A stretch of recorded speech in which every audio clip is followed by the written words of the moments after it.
There is a car company, a homegrown car company here in Vietnam that you may or may not have heard about it. It's a fairly new company, but the products that they are making are that of one that is a much more matured automobile manufacturer. They're called Vinfast, and I see them on the roads everywhere here. I enjoy the designs, the build quality is pretty good, and they have huge ambition for the future.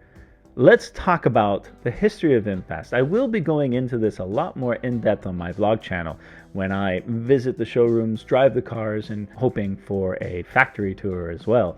But until then, let's read about what Vinfast is all about. From noodle bars to cars, the $10 billion automotive story of Vinfast.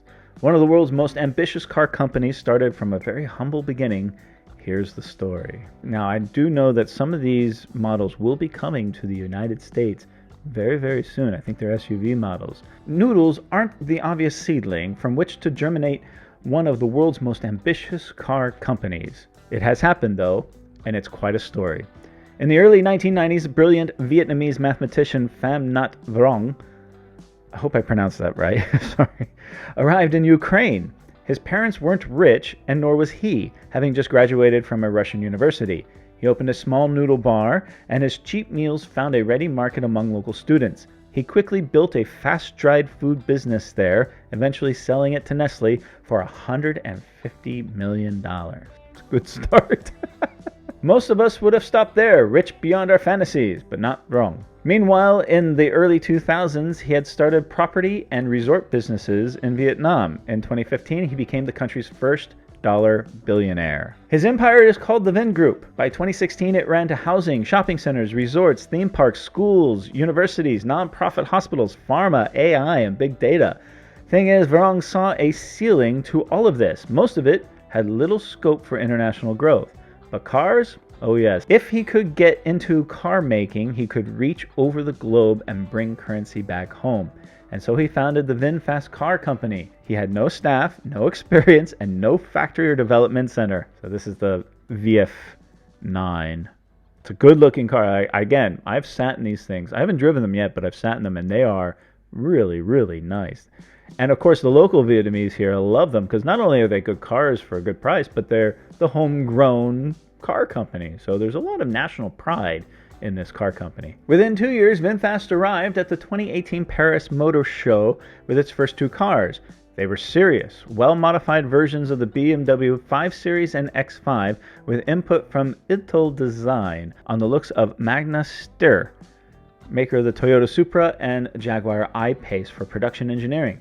The factory in Vietnam was nearly ready. The plan was to sell locally first. People who were educated in and cared for by Vingroup facilities and shop in Vingroup shops were unlikely to be brand averse. The orders poured in. Now, just 3 years after launching these petrol cars, Vinfast has killed them. It's all electric from now on. There are 4 crossovers, the new VF6 and VF7, launched in Paris this year. They sit below the VF8 and VF9, only marginally less new, both designed by Farina. Another, the small VF5, isn't far behind. 5 distinct models then. We haven't driven them, but they seem, fine.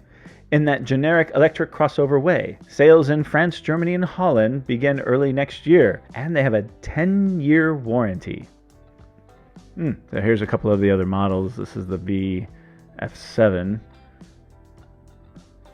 Again, these are really good looking cars, and again, the build quality, considering it's only a few years old, is really good. Now, just 5 years after its founding, the company is building a factory in America and looking for a site for one in Europe. Even if it achieves a fraction of its ambition, the progress will be astounding. As I've often said, car making is a potential bloodbath.